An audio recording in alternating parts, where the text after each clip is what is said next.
Et enfin, pour mot de conclusion, une petite anecdote.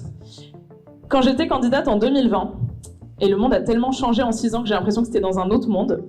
Et puis moi, ça fait 7 campagnes depuis, donc vraiment 2020, c'était une autre Pauline, un autre monde.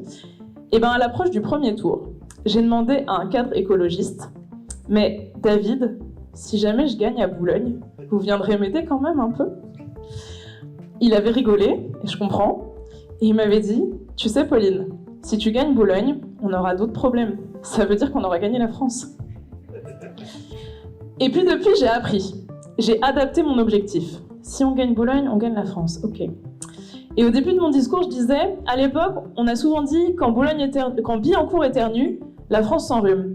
C'était le temps où Boulogne était la capitale du progrès social. Et bien, il est temps de refaire de Boulogne la capitale du progrès social. Si on gagne Boulogne-Billancourt, on gagne la France. Et donc, pour amener au pouvoir nos valeurs, pour que la France soit populaire, écologiste et féministe en 2027, les 15 et 22 mars 2026, faisons de Boulogne-Billancourt une ville populaire et écologiste.